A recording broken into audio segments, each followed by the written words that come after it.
Ladies and gentlemen, welcome to the Ask a Mel Fit Show. Hey, I'm Matt from Matt Lane Fitness. If you're new here, it's exactly what it looks like.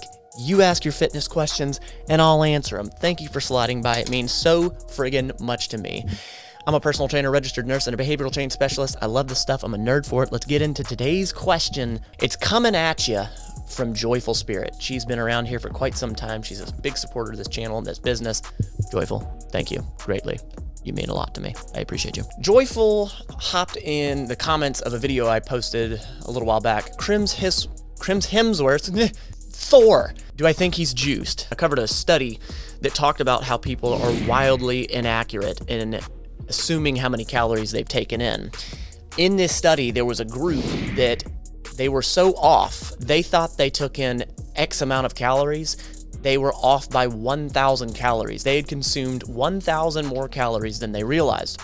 And to put that in perspective, in 1 week, if you consume 3,500 extra calories, that is going to be 1 pound, which would equate to be about 500 calories a day. These people were 1,000 calories, means if they keep this up, they're going to gain 2 pounds a week. And when it came to exercising, they overestimated how many calories they actually burned, and it was around 250 to 275 that they overestimated. Joyful asked the very, very good question of how do we more accurately track my calorie intake and calories burned? What we have to know is this: calories burned cannot currently be accurately tracked. There's only a handful of ways to do it. You know, you could be in a laboratory setting. They measure the oxygen consumption and basically can figure out how many calories are burned. And even that is not a completely accurate way to do so. The way that the layman person like myself and you would do it would be the smartwatch.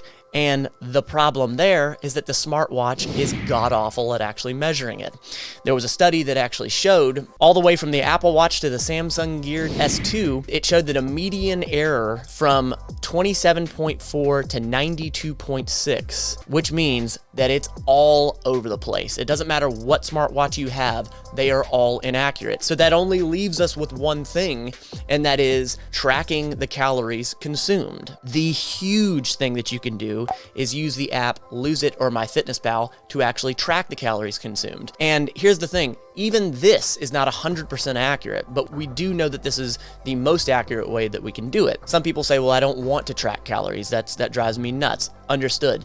Then you have to do what I would call the common sense diet. You have to limit certain foods that you know are higher in calories. Fried foods, high sugar drinks, and whatnot. You have to start limiting those things. And if you are a person that is just fed up and you're like, I'm really just ready to make this change, I would tell you to not put as much variety in the food that you're consuming. And that is counterintuitive to what you normally hear me say, because I am all about flexible nutrition. I'm all about eating the things you want to enjoy. But if you keep adding in variety, you keep adding in different things, it's difficult to continue tracking because there's just so many more things that you're throwing in. There's so many more variables. So what matters the most is tracking the calories. Okay, it's really the only metric we have. So that's why nutrition is just so huge to track. It's a big misnomer. People will go work out and they're like, holy crap, look at that, I burned 700 calories. And it's not to say that you haven't burned calories, yes, but you shouldn't look at it as, I burned 700 calories, I can eat 700 more calories. That is not the case.